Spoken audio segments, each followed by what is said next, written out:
So first of all, thank you, Frank, for inviting me. This is lovely to be here. It's nice to be in Toulouse, the very first JAMstack Meetup. Very exciting. Let me start just very briefly by introducing myself a tiny bit. My name is Phil Hawksworth. I think we're the size of group that we can talk and ask questions, and we'll be able to do that later on as well. So please come and talk to me later on and chat if you have questions. If something occurs to you much later on that you wanted to ask a question about, you can always get me on Twitter. So this is me on Twitter. Please ask questions, or if you've got things you disagree with or agree with, either way, shout in my direction. Just for a small introduction to myself, so I've been making things on the web for about 20 years, and the last 6 or so of them have been at an agency called RGA. And I was there up until the end of last year. RGA are a kind of a big global agency who make fancy experiences, products, things for the web, applications, those kind of things. And while I was there, I built lots of things for the web. And in doing so, I encountered the JAMstack as an approach, and also a company called Netlify, who I used to talk about a lot at conferences. I used to describe what they did, talk a lot about their product, their platform, thought it was exciting. And now I work there. As of December, I started working at Netlify. So this is a bit awkward for me because previously I've been kind of cheerleading for Netlify and saying, oh, they look really great. And now I work there, so I'm worried that this might come across as a sales pitch. I'll try not to let that happen. I will be talking about Netlify and some of what the platform can do later on. But really, it'll be a bit broader than that, but we'll come back to Netlify a little bit later on. Just for the sake of some context, my background is as a bit of a nerd. I was a technology director at RGA, and I've been building things for the web for a long time. And in doing so, I've been frustrated with some of the tools that we've been using. So I did this talk about content management systems called I Can Smell Your CMS, which is all about grumbling about how the code smells from the platform, from the CMS, would bleed into the front end. I was always looking for a better way to do that because content management systems are hard to do well. And that led me on to doing this other talk about static sites and static site generators. I was starting to see that as a way of getting around some of the problems I'd experienced in content management systems. But CMS and static sites don't sound very exciting, very exotic. It's hard to get people enthusiastic about that. So the goal for this talk is to jazz it up a bit, make it a bit more exciting, which is why I've given myself this title of Making Platforms and Processes Promote Performance, which is a ridiculous title in any language. I shouldn't have really called it that. It's hard for me to say. It doesn't necessarily sound very meaningful. So to jazz it up, we'll do that, and hopefully that'll be fine. In reality, what I'm going to talk about isn't necessarily that exotic or even that new, but I'm going to describe a few things, some fundamentals that I think we can use and that the JAMstack really promotes. And we'll talk a bit more about the JAMstack in a bit. But my reasoning for this really is that we learn new techniques all the time. We're learning new ways to implement search. We're learning new ways to optimize our fonts, how to do performance, how to do builds. We're learning things all the time. We experiment a lot. But it's a real shame when the things that we've just learned don't get out into production. We experiment with things in our local development environments. We have side projects, those kind of things. And I think confining these learnings and these new techniques to our local environments is a real shame. It's really important to make sure that we deliver these benefits to our users as best we can, and make sure that things reach our users. So my title talks about performance a little bit, and what's the deal there? How does that work? Well, I really think that yes, we focused a lot in the front end for performance, and Steve Sauder came along a few years ago and started talking about the performance gains we could really make by doing a better job in the front end.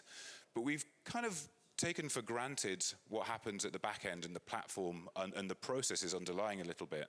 And I want to just reflect a tiny bit on that to make sure that doesn't get in the way of good work in the front end. I don't know if many people have read this book, Designing for Performance by Lara Hogan. Has anyone seen this? I really recommend it. It's a great book. It talks a lot about the design processes that help us build out performance rather than performance being something you add a sprinkle of at the end. But within that book, and beyond that book, I think we kind of need to think about how we design our infrastructure to promote performance, how we design our deployments to promote performance, even the processes that go into that to help us do a good job of performance. It goes right the way over to the mindset of how we bring performance about. So this is a very broad talk that tries to talk about that, and I can already kind of sense that you're thinking, great, half an hour of slides about process, but I'll try and make it relevant and interesting. And so over the next half hour or so, I think I've got 30 to 40 minutes. Is that correct? Okay. So in the next half hour, I want to talk a little bit about where it hurts in software development and building for the web. Where are the pain points? I'm going to talk through 3 stories that are from my experience, where I've learned some things, and share that a little bit. And then I'm going to talk a little bit about mindsets and resources that we can employ to do a good job of this stuff. So, starting with where does it hurt? Well, it shouldn't be a surprise to anyone who works on projects for clients that projects usually involve clients, deadlines, complexity. This is tricky stuff. That can lead to some sleepless nights along the way. If we look at a typical project, the perfect project timeline, kind of from start to finish, this is the way that it usually breaks down. We start with the brief, and then we end with the awards, and then that's kind of it. So I hope that makes sense to everyone. But sadly, it's never perfect. It's never a perfect timeline like this. First of all, we haven't done any work here, so at some point we need to start doing some work.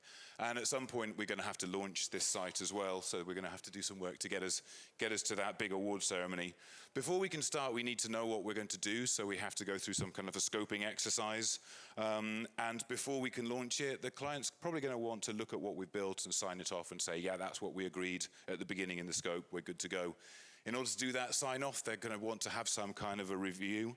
So with kind of that that set up, we can start doing our work, start building and designing and building our site, and activity happens. And it's usually around this point, once we've got working, that we rescope. That's when we discover what the client really wants after they've started seeing some things progressing. So then we change what we were building, we start building more and more, and we start getting a bit faster, heading to that client review. And then after the review, then we're really having to do a lot of work. We're not quite ready for sign-off quite yet. This is where things start getting hectic. We've got our different build processes, our different environments, we've got staging environments, we've got things happening very, very fast. So there's a deployment that goes over here. I don't know why that's over there. It's in the wrong place.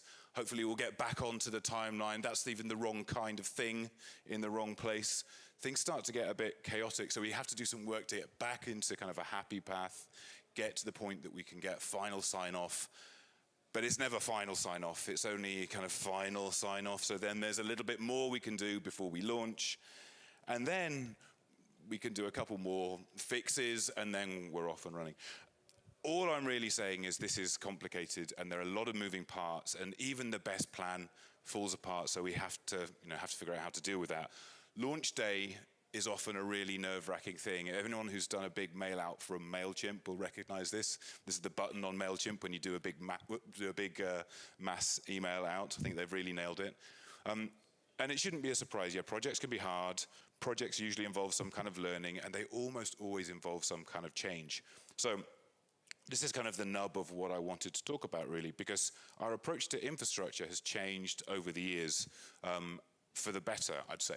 So if we look at our approach to infrastructure, again, it's not going to be such a terrifying timeline as last time, I hope. But, once upon a time, it was on-site hardware. My first job involved, setting up a server room and putting racks in a room and putting fireproofing in there and all of those kind of things, because we owned the hardware to run a website. And after that, we'd start renting rack space in some facility that would lease that to us. I don't mean rack space, I mean actual physical rack space, not the virtual server rack space. But then virtual servers did indeed come, like Rackspace and others. And so, we didn't have to manage the actual physical machines anymore, or even, the facility that they're in was virtualized for us. And now, more recently, we've started to have access to kind of software as a service, and even more recently, functions as a service. So we're actually just paying for cycle time and just for executing just functions on their own in someone else's infrastructure. So this kind of change in an approach to infrastructure has also meant that we've got different deployment conventions that are coming out as a result, and we can support different ways of building things. And it's that kind of approach and that kind of mindset that I want to talk about a little bit. So yes, it hurts when we're trying to figure out how to manage change, manage the unknowable, and it usually hurts most at crunch time, at this end of the timeline when things were getting messy. That's when the plan usually goes in the trash. So how can we plan for the plan going in the trash? That's the question. So I want to answer that a tiny bit by getting onto these stories. So story number one was deploying on my first day. So this was something that happened to me when I started a new job, actually the first agency I worked for, which is before RGA, a little bit further in the past. And on my first day, I discovered that we were building something for a large nationwide kind of healthcare site, many millions of users. Healthcare is something that mattered, so it was a site that was kind of important. And on my first day, before I'd had my first cup of coffee, my new boss said to me, this site should have gone live on Friday, and this was Monday morning. Launching on a site like that on a Friday in itself made me kind of think, well, what have I done? But the next question was this. It was, can you help the team figure out the deployment? Now that's an interesting question to have on your first day. If we look back at our timeline once again, what I was being asked to do was to figure out the deployment here, just after the launch day. I think, obviously that was never the plan. That was not what the team wanted to do.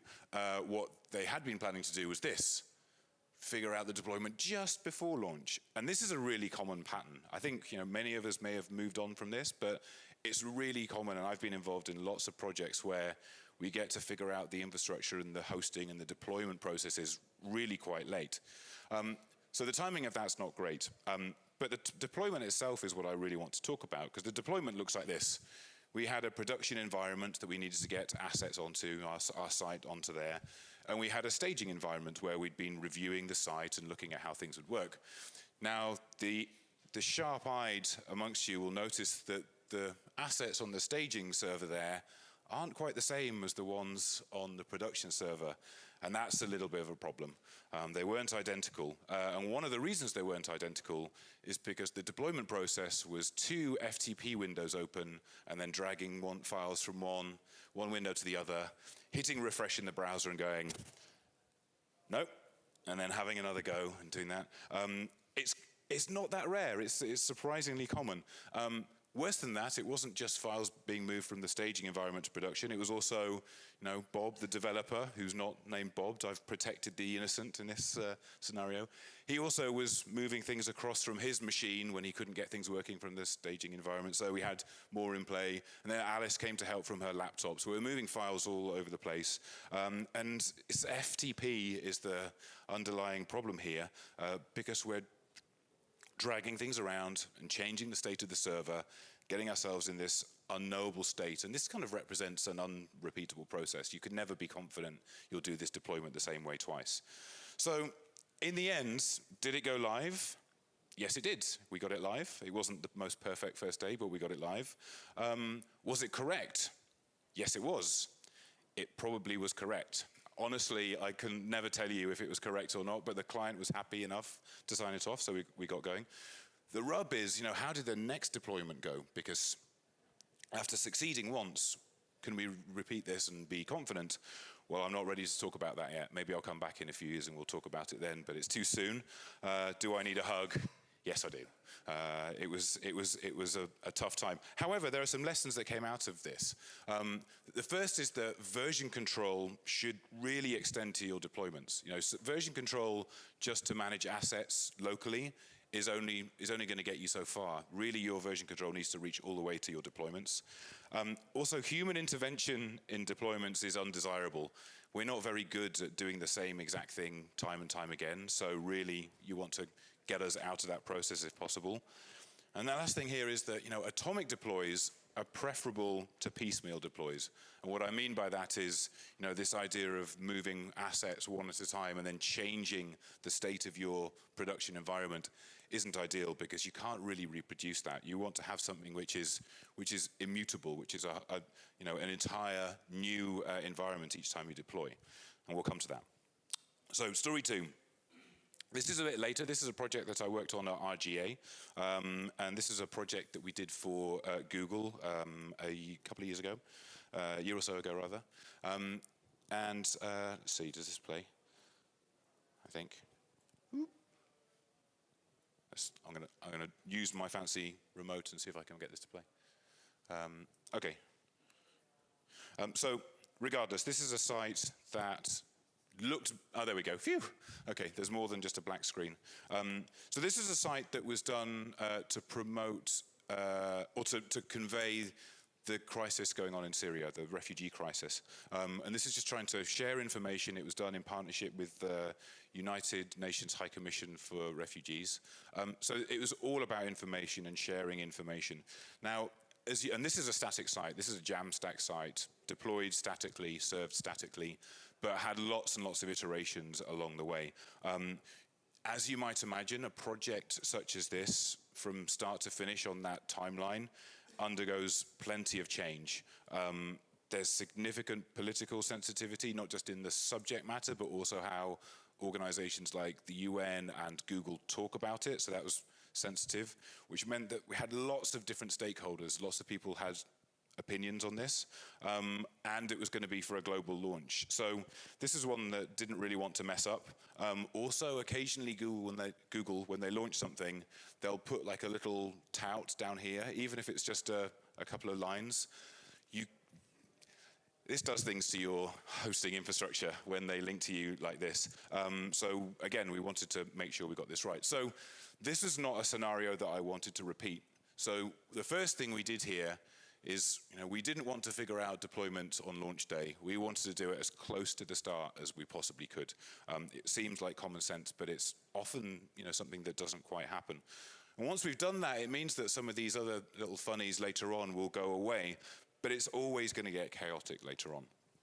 The hosting for this was Google Cloud hosting, and this was great. I mean, you could imagine, but working with Google as the client, they're going to want you to use their platform, and we were able to do that. And there are lots of different deliveries that had to come out of that. We had to deliver to QA, the production team needed to see deliveries, translations teams, because this was going to be translated into lots of different languages. The client wanted to see the progress, the client's bosses wanted to see the progress, eventually the public needed to see it. So there are lots of different stakeholders and lots of views of this project. So we decided that we wanted to be able to deliver a view of, a version of the site at any time, and any version we wanted to be able to expose. And so this comes down to kind of careful URL planning and our old friend version control. So we decided that we would have a tagging system. So whenever we tagged a version, that would automatically yield a build that we could then reference on a URL. And those URLs would live forever, so we'd always be able to reference the different states of the site. And let me walk you through that kind of quickly. We've got a process where we wanted to go from a development environment with our site on it and get that up to the production environment. And along the way, we used Git as our version control. Whenever we tagged something in Git, we'd have a continuous integration server that was, in this case, Jenkins, that would be watching that. It would see a new tag, it would compile our build, and then output onto our staging environment the same site that we tagged earlier on. And then, we could reference that with the URL. We could always see what that looked like. And then at some stage, a decision would be made. We'd say, okay, now that is going to go to production. So that's how we got from development to production. On Google Cloud Compute, I don't know if many people have used that, but this is a view of the console in App Engine there. This sadly isn't the view of my console. I left the agency before I could take the screenshot, but thankfully someone else has done something similar. Well, what you can see in this console view is each of these, I believe the version they've got these date stamped, it looks like. And each version still lives on, and at this stage they're sending all of the traffic to the latest version, but equally you could send that traffic to any one of the versions which lives on in that environment, which is a nice thing for being able to roll back and then choose which is the live version. And so that takes you actually from an environment like this, where you've got a staging server and a production server or servers, to something a little bit more like this, where you've got one environment which you know is the same. You know, you don't have to worry about, is the staging environment the same shape as the production environment? Is it going to behave the same? They're one and the same, and you've just got different versions of your site, and you can then kind of toggle backwards and forwards and choose which is the version that you're going to be serving out to the world. So this is great, the fact that you can reference any of these versions along the way, and it means that all of the demonstrations, all of the discussions, tests, the issues we raised, and the sign-off all happened, all happened against known versions of the site. We could always say, oh yeah, that was a bug, but what version was it? We look at the URL, okay, 1.9, there we are. So this worked really nicely. And the lessons from that are really the addressable and accessible build versions are a huge win. They really kind of take lots of the stress out of building things. Deciding when and what to tag does require a bit of coordination. That's something I would maybe change and improve, and we'll come to that in a second. But nonetheless, it worked reasonably well. But this idea of these atomic deploys to a production environment just removed the uncertainty from launch day. Deciding what to put live is ticking a checkbox, and it's live. There's no dragging and dropping or kind of uncertainty. You've already proven out your environment before launch day, which is really nice. Okay, I want to move on because I want to get to some more interesting things. So story number 3 comes from Netlify. So as I've just joined Netlify, I've been learning a little bit about how Netlify builds Netlify. So I'm going to just concentrate a little bit on the site and the app. When we talk about the app, Netlify has an administration console which lives in the browser, and you sign into it through the site here. So I'll just describe that a little bit, because the netlify.com site is a JAMstack site hosted on Netlify, using Netlify to Netlify. I don't think I can be any more clear than that.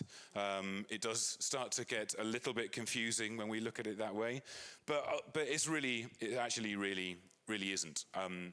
So I'm going to break it down a touch. So this is the environment that we just looked at for that Google project, where we had Google Cloud Compute over here with our different environments on it, and we were using Jenkins to run our continuous integration. The way Netlify works is a little bit different. It has the same kind of model, but Netlify actually includes the continuous integration for you. You don't have to have another service. What happens is, in the same process as you commit your changes to Git, you push your changes up to Git, Netlify spots those, it runs your build, and it deploys things out to the CDN. That's the core of how Netlify worked. That's lovely, because it means that straight away, you've got this Git-based workflow all the way to production. You're managing things in your local environment and your versions there in exactly the same way as you're managing things into the live production environment and even the environment itself.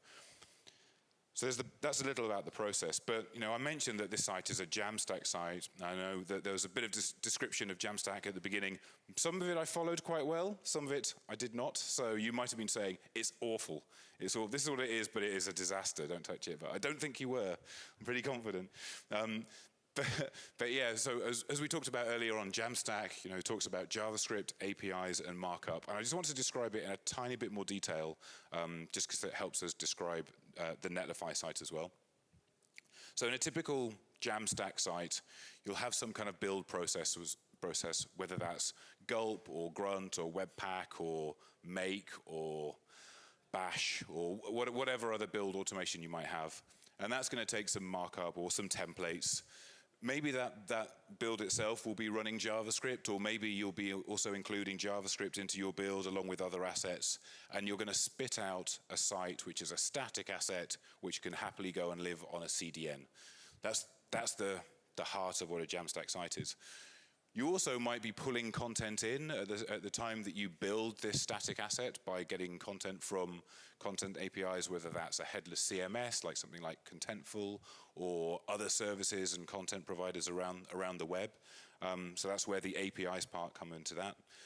But equally, once it's deployed in the site itself, in the statically served site, you might have client-side JavaScript as well, which is also calling APIs to add behaviors, add access to other content.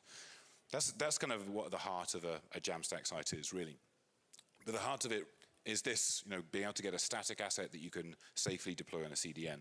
Now, in the case of netlify.com and the Netlify app, the site that you go and experience is one of these. It's a static site that's been generated, and it talks to a bunch of APIs.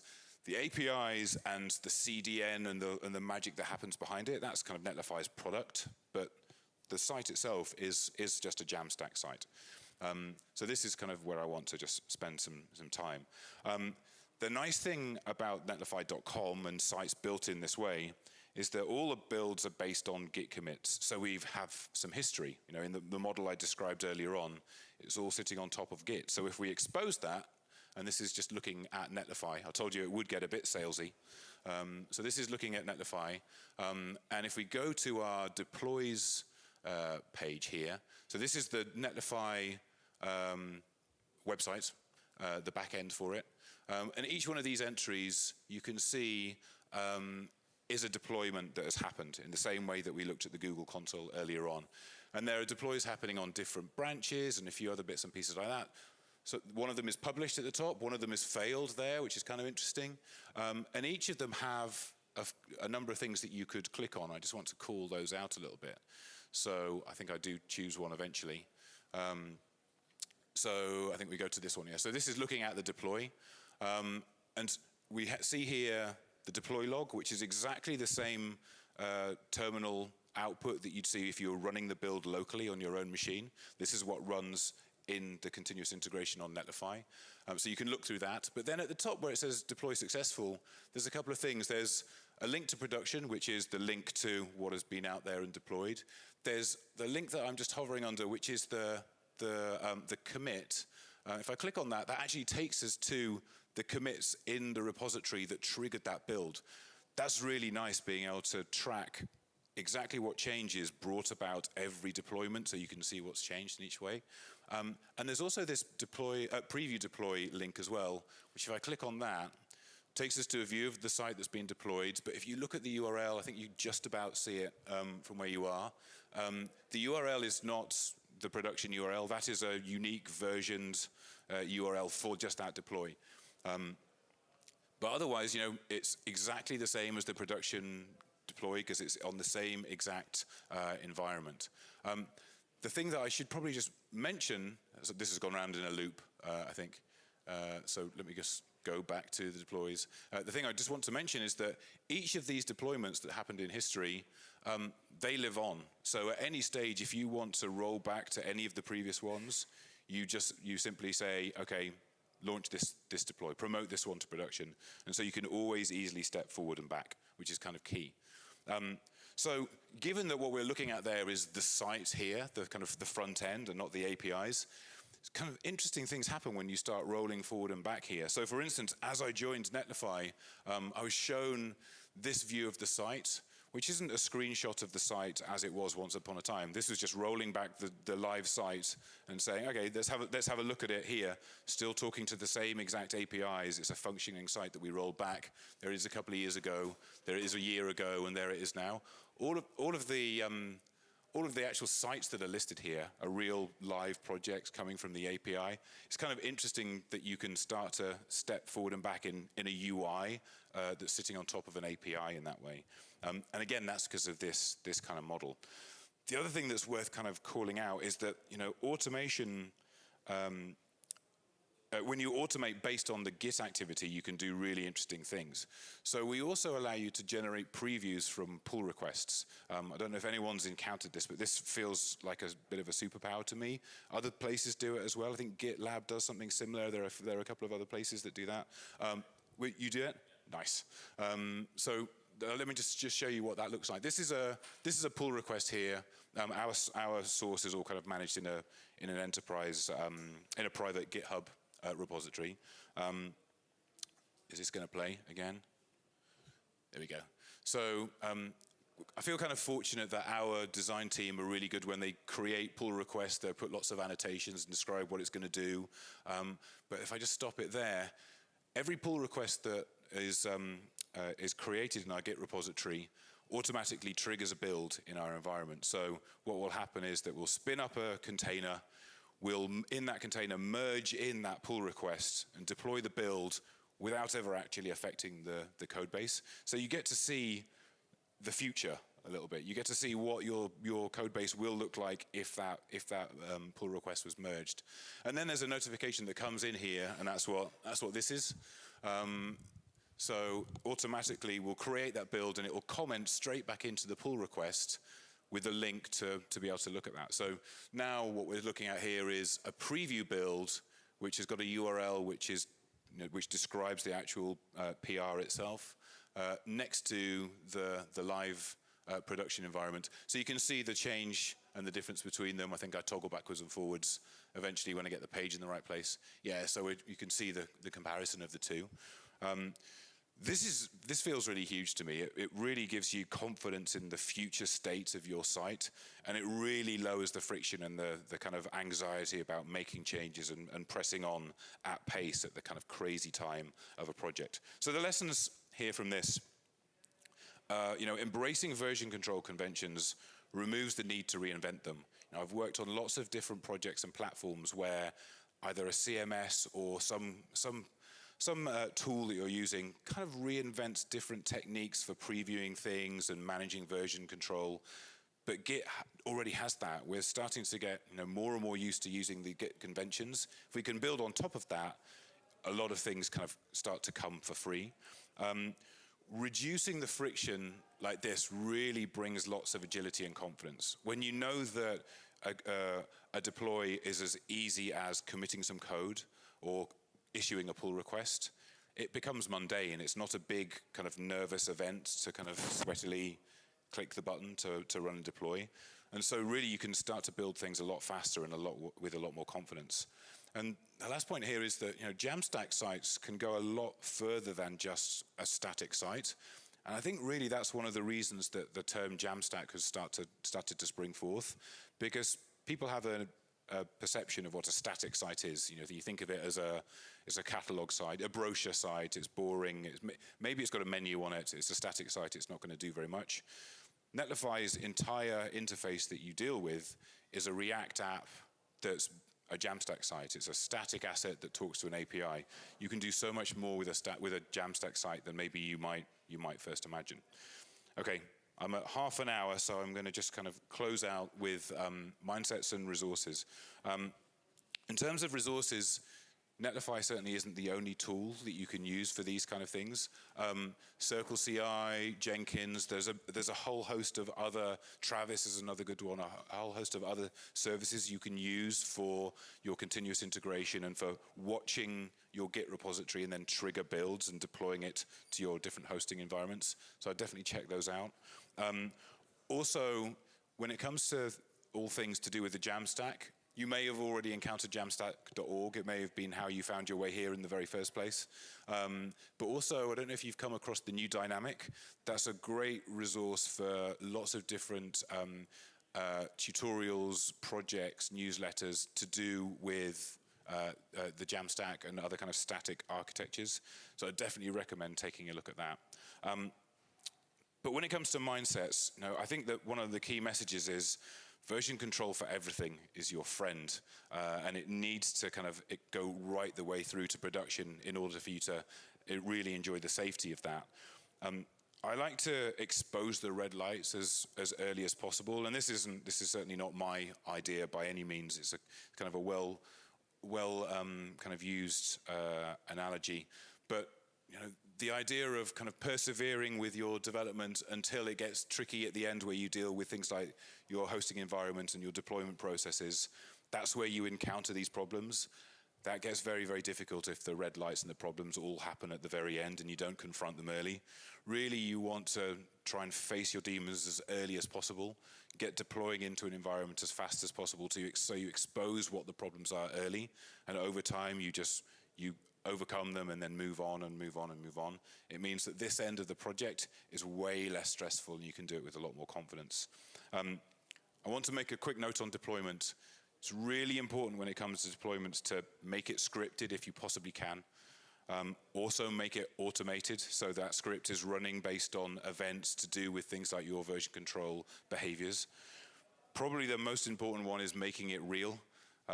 It's a deployment that runs against a staging environment is not the same as the deployment that runs against your production environment. You have to make them as real as possible and actually impact the real production environment that people are going to see. And lastly, I would make it first. The earlier you can do that, the better. A note on expertise is an awfully full stack now. The things that we all need to have to be experts in is getting bigger and bigger. Our audiences are getting more demanding. Browsers are being able to do much more and more. So as a developer, we've got to do a lot more now.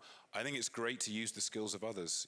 Don't decide that you need to become an expert in everything, including hosting and infrastructure and disaster recovery and search optimization. Farm that out to the experts and make use of that. Expect times of chaos. Every project's going to have a chaotic time.